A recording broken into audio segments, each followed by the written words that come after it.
Hey, how you doing today, guys? And I pose the question to you, is old school really back in? Or is it just some nostalgia baiting? We'll talk about that in just a minute, but before we get into it, of course, as always, I want to remind you that today's video is brought to you by our friends at Hellebarde Games. Whether it's for old school rules, Castles and Crusades, or 5th edition old school is in play at the table because Hellebarde makes the adventures that they like to play. And you can check them out on their website at hellebardegames.com or pick them up on Drive-Thru RPG. That's Hellebarde Games. So let's kind of dive into this. This is there's two interesting pieces. They're a little disparate, but I think this and James Lynch's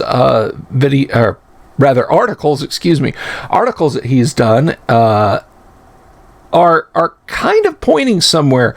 But of course, I want to know from you guys what you think. So let's take a look at this. The first is from a company called Super 7, and I got this link from a few different people. They're offering a set of 3.5-inch Dungeons and Dragons action figures. And wave 1 is three action figures here. So the first one is the Efreet from the cover of the Dungeon Master's Guide.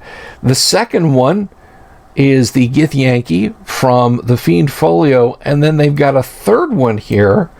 And this is the Sorceress from the cover of Basic Expert D&D. Just like the t-shirt here. Now, these are all on pre-sale currently. They're $20 a piece. Wave 1 is a set. They don't give you a price break. It is $60 for the 3. And these are very much in the style of classic action figures. They broadly look like the images they're supposed to represent. They have maybe 5 points of articulation, and each comes with an accessory. The Efreet, of course, with the scimitar, the Githyanki with his silver sword, and I think that's a Githzerai, or maybe Githyanki, I can't remember which. And then, of course, our sorceress has her torch in a Errol Otis style for that one. But $60 for a set of 3 action figures. But they do harken back to classic AD&D or Basic Expert D&D. The other point that comes up is there's a little bit more meat on it. This is from Bell of Lost Souls, and I'm going to link to both of these websites down below. This is an adventurer's guide to Greyhawk. And while it's got kind of a very 5e combined with 1e looking banner there, if we scroll down, we get this intro here. It's time to head to Earth, the world that began it all, home to castles, legends, and characters whose names spelled backward reveal a hidden creator. Welcome to Greyhawk. That's right, this week we're going back to where it all began. The year is 1972. The first time ever I saw your face is the #1 song. The Godfather and Cabaret are in theaters, and Gary Gygax and Dave Arneson are sitting down to play through Arneson's new tabletop wargame concept, The Barony of Blackmoor.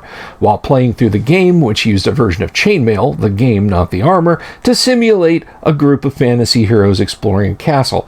Gygax is so entranced with the idea of exploring dungeons as a single character that he and Arneson begin work on what would eventually become the first edition of Dungeons and Dragons.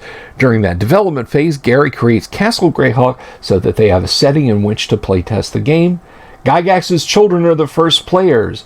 They fight monsters, some giant insects, and find the first treasure, a chest filled with 3,000 copper coins that was, quote, too heavy to carry, which, of course, it is, because this was a game by Gary Gygax after all. 300 pounds of coins, I don't care who's writing your RPG, but I digress. And of course, we have the great green devil face with a caption, "You're dead, and all your stuff is destroyed. Now quit trying to flip the table and roll up a new character." And so it goes on, and it touches on a sort of Greyhawk Adventures map there.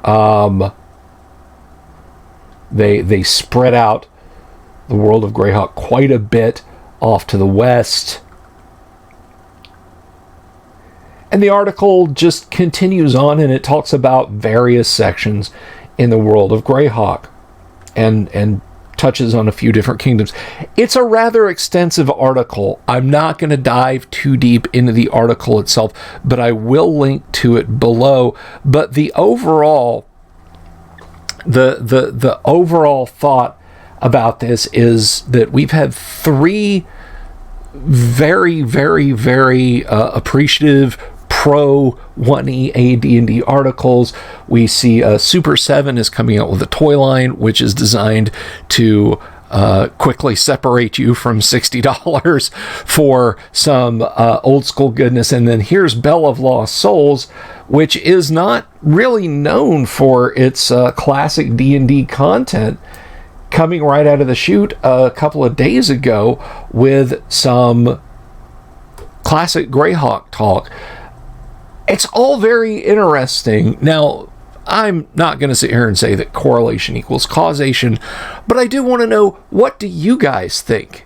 Is there kind of a burgeoning old school wave out there that is beyond just what we fans of old school talk about on social media? So let me know down in the comments below what you think about that. And if you haven't already, please click the subscribe button. Please click the bell icon for notifications. And if you like the video, give it a thumbs up. I'll be back a little bit later today with another video. And of course, tonight, Kyle will be in the house.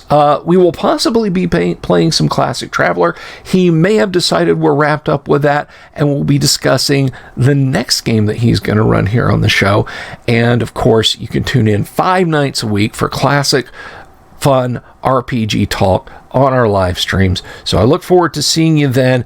Have a great day, guys, and keep watching the toy stores. There's interesting stuff out there. All right, take care. Peace.